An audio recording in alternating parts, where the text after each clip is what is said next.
Bonjour tout le monde, aujourd'hui je vais vous présenter une présentation qui concerne chaudière à condensation ou bien un chauffage. On va commencer par la première partie, les principes de la condensation dans les chaudières. Le pouvoir calorifique inférieur PCI et supérieur PCS. Les produits normaux d'une bonne combustion sont essentiels du CO2 et le H2O.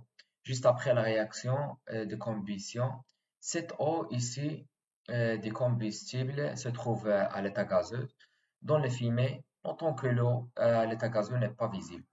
Elle est transparente, d'ailleurs l'air ambiant et contient toujours une certaine quantité.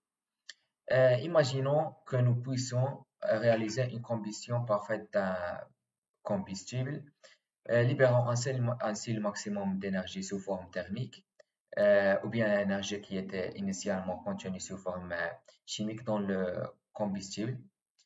L'énergie libérée est transmise d'une part à la chaudière et d'autre part contenue dans les fumées à température élevée.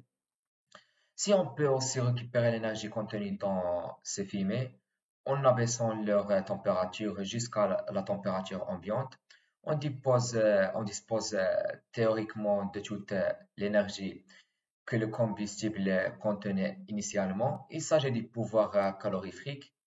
Néanmoins, comme évoqué ci-dessus, les fumées contiennent de l'H2O à l'état gazeux. En abaissant la température des fumées, l'eau peut passer à l'état liquide, cédant ainsi une énergie.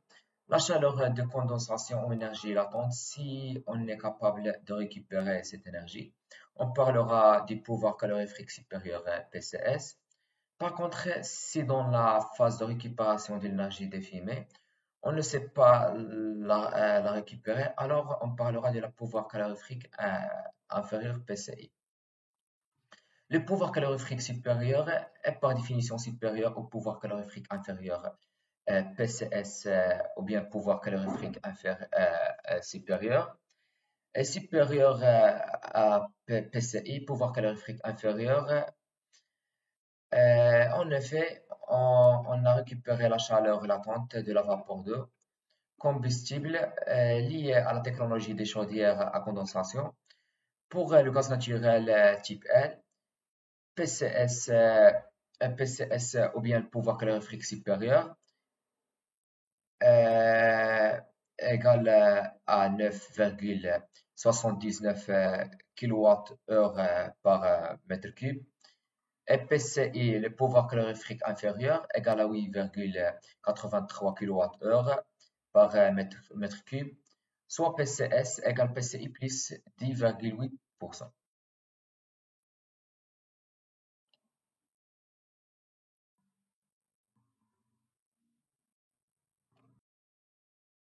Gaz naturel, pour le gaz naturel type H, PCS égale à 10,94 kWh par mètre cube et PCI égale à 9,88 kWh par mètre cube, soit PCS égale à PCI plus 10,7%. Pour le mazout standard, PCS égale à 12,67 kWh par kg et PCI égale à 11,88 kWh par kg, soit PCS égale à PCI plus 6,6%. Ce qui concerne le gaz naturel, on voit que l'on peut récupérer jusqu'à 10% de rendement supplémentaire si on peut condenser la vapeur d'eau, défumer et récupérer parfaitement cette chaleur. On voit donc que le potentiel d'une telle technique pour le gaz naturel est substantiel. À l'heure actuelle, on trouve des chaudières à condensation gaz pour toutes les gammes de puissance. Ce que concerne dans le cas du fuel, la technique de la condensation est principalement utilisée dans les chaudières gaz. Il existe également des chaudières fuel à condensation, mais leur utilisation est actuellement moins répandue pour trois raisons. La première raison, teneur un peu plus faible. La teneur en vapeur d'eau des fumées ici du feu est plus faible que pour le gaz naturel. Il en résulte une différence plus faible entre le PCS et le PCI. Pour le fuel, PCS égale à PCI plus 6%. La quantité de chaleur maximum récupérable est donc plus faible, ce qui rend moins facile la rentabilité du circuit de la technologie condensation. Et, la deuxième raison, c'est le point de reposer plus bas. Pour que pour que l'eau à l'état gazeux dans le fumet de condense totalement, il faut que la température des fumées soit bien inférieure à la température dite de rosée, c'est-à-dire la température à partir de laquelle la vapeur de fumée se met à condenser, à ne pas confondre avec la température au rosé, qui lui ne sert bien frais. Si la différence n'est pas suffisante, autrement dit, la température des fumées pas assez basse, seule une fraction de l'eau condense. On perd donc en efficacité. Parallèlement, on peut difficilement descendre les fumées avec un échangeur en dessus. Dans certains en effet, les chaudières ne possèdent pas d'échangeur de taille infinie.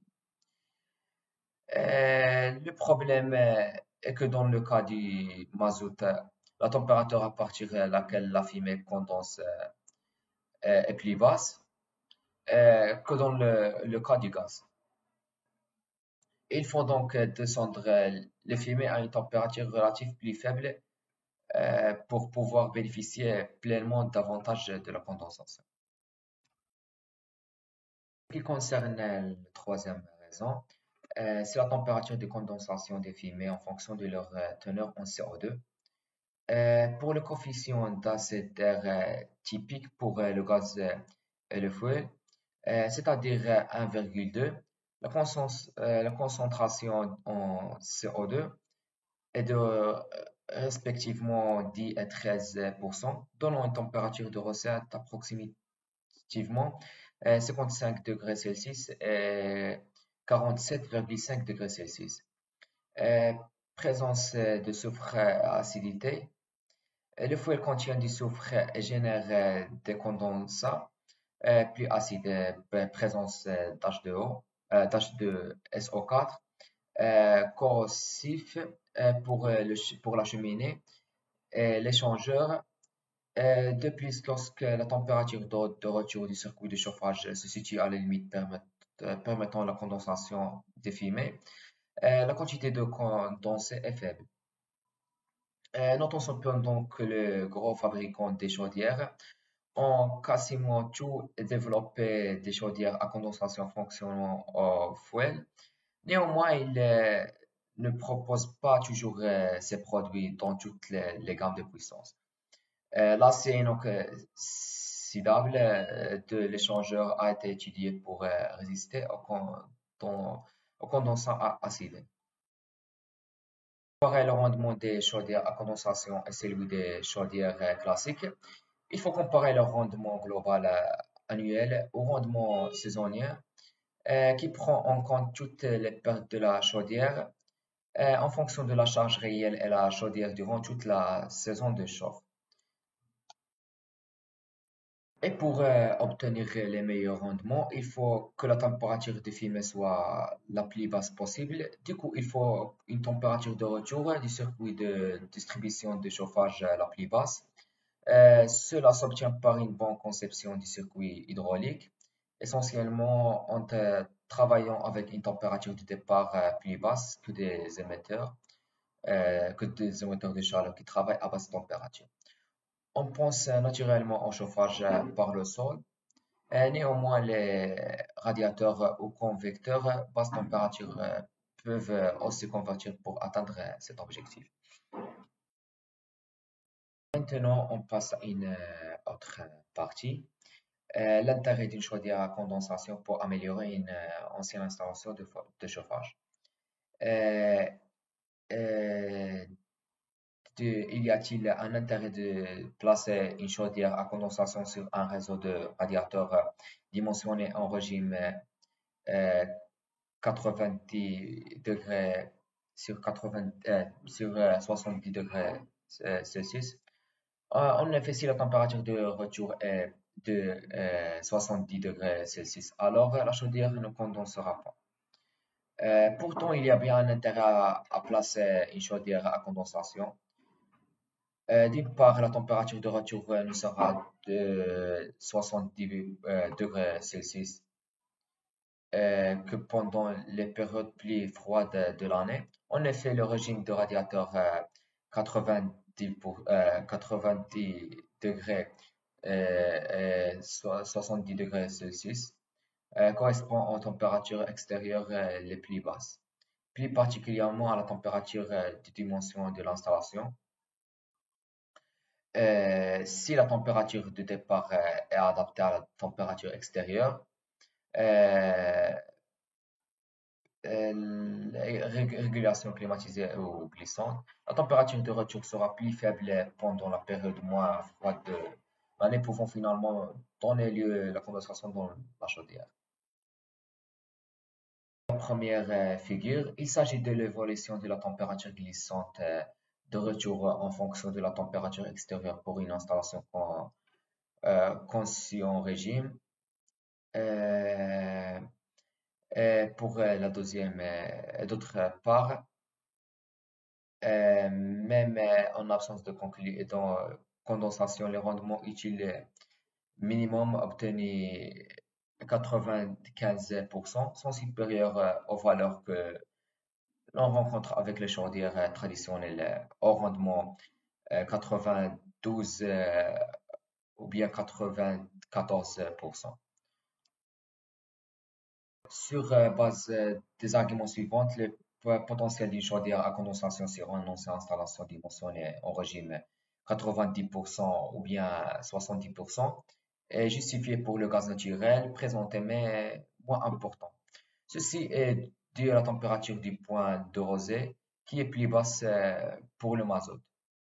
On voit en moyenne des figures suivantes que la situation est encore plus favorable à la condensation en présence d'émetteurs dimensionnés en régime 70 degrés Celsius, 50 degrés Celsius. Dans le cas de la chaudière au gaz, on peut potentiellement avoir une condensation quasi permanente de la chaudière. L'intérêt des chaudières à condensation démontré, il faut néanmoins savoir que les circuits hydrauliques de distribution de chaleur devra être éventuellement modifié pour assurer une température de retour la plus faible à la chaudière. On passe à la troisième partie, l'influence de l'excès d'air. L'excès d'air a une influence sur les performances d'une chaudière à condensation. En effet, plus l'excès d'air est important et plus la température de rosée diminue, comme la température de retour du réseau de distribution de chaleur dépend de la conception, mais aussi des conditions météorologiques. Cette température de rosée devrait être la plus haute possible pour être certain que la chaudière condense efficacement le plus souvent. Autrement, le risque est d'avoir une température de fumée trop élevée et donc de l'eau qui reste à l'état de vapeur dans ces fumées. En conclusion, il faut que l'excès d'air soit la plus faible possible pour avoir une température de rosée la plus haute et de meilleures conditions de condensation. On passera à la quatrième partie, gain sur le rendement saisonnier. Le gain obtenu sur le rendement saisonnier est donc sur la facture énergétique. En choisissant une chaudière condensation plutôt qu'une chaudière traditionnelle au rendement peut donc varier entre 1 et 14%. Si on compile les informations euh, pour le gaz et les résultats des programmes de simulation de certains fabricants, on peut dire que 6 ou bien 9% d'économie sur la consommation annuelle. est un ordre de grandeur réalisé pouvant être utilisé pour guider le choix de la nouvelle chaudière. On passe à la constitution d'une chaudière à condensation. Premièrement, type d'échangeur. Les chaudières à condensation actuelles sont composées de deux ou trois échangeurs en série. Et ces échangeurs sont soit séparés sous une même jaquette, soit intégrés dans un ensemble monobloc. Le dernier échangeur sur le circuit défilé ou la dernière partie de l'échangeur monobloc est appelé condenseur. C'est dans ce dernier que les fumées doivent céder leur chaleur latente. C'est donc également au niveau de ce dernier que sera raccord dans la température la plus basse possible. Cet échangeur est conçu en un matériau supportant la condensation sans risque de corrosion, soit acier, inox, fonte d'aluminium, etc.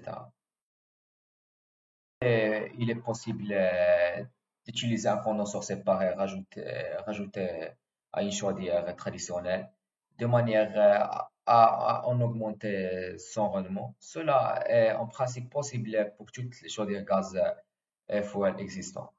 C'est la seule solution si on veut exploiter la condensation avec des chaudières. Pour obtenir les meilleurs rendements de l'échangeur condenseur, il est important que l'évacuation des fumées se fasse dans le même sens de l'écoulement des condensats, c'est-à-dire vers le bas. Dans le cas contraire, les fumées s'élèvent risquement de révaporiser les condensats, ce qui ferait perdre l'avantage de la condensation. Le rendement de combustion obtenu dépend entre de la qualité de l'échangeur. Un bon échangeur permettra d'obtenir des fumées dont la température de la sortie de la chaudière est au maximum de 5 degrés Celsius, supérieure à la température de retour. Attention, sur les plus mauvaises chaudières à condensation, cette différence de température peut aller jusqu'à 15 degrés Celsius. Et ce qui concerne les circuits retour, certains chaudières comportent leur branchement de retour un retour basse température au niveau de condenseur à un retour haute température au niveau de premier échangeur. Cette configuration permet d'utiliser l'utilisation d'une chaudière à condensation, même lorsqu'une partie des utilisateurs demande une température d'eau élevée. Production de chaud sanitaire, batterie à l'eau chaude, circuits de radiateurs, etc. Les circuits qui leur sont propres sont alors à raccord du côté haute température. Les circuits pouvant fonctionner en basse température étant dédiés au retour basse température. Si l'on place la production ECS sur le retour chaud, tout l'été, euh, tout l'été, la chaudière va fonctionner dans de mauvaises conditions car il n'y a pas de retour froid. Il est donc préférable dans ce cas surdimensionner la production ECS de manière à revenir plus froide sur la chaudière et utiliser qu'un seul retour, à savoir de retour froid dans ce cas. Par rapport au type de brûleur, en gros, en fonction du type de brûleur, on retrouve trois types de chaudières à condensation. Le premier type de chaudières sont des chaudières dont le brûlé est un brûleur gaz pulsé traditionnel, commercialisé séparément de la chaudière à condensation. Le deuxième type sont des chaudières dont le brûlé est un brûleur à prémélance avec ventilateur rampe et brûleur radiant, modulant de 10 à 100% de leur puissance nominale. La modulation du brûleur se fait soit par variation de vitesse, du ventilateur, soit par étranglement variable de la puissance d'air et de gaz. Et le troisième type, sont des chaudières gaz à brûleur atmosphériques après pré-mélange, sans ventilateur. On passe au type d'alimentation en air. Dans certains chaudières avec brûleur après mélange, l'air comburant aspiré de longue des parois du foyer avant d'être mélangé au gaz. Il est ainsi préchauffé en récupérant la part du foyer. Les pertes vers l'ambiance sont dès lors minimes. Cette configuration liée à une régulation qui fait chuter directement la température de la chaudière à un brûleur module en fonctionnement cassé en permanence en période de chauffe rend inutile la présence d'isolation dans la jaquette de la chaudière.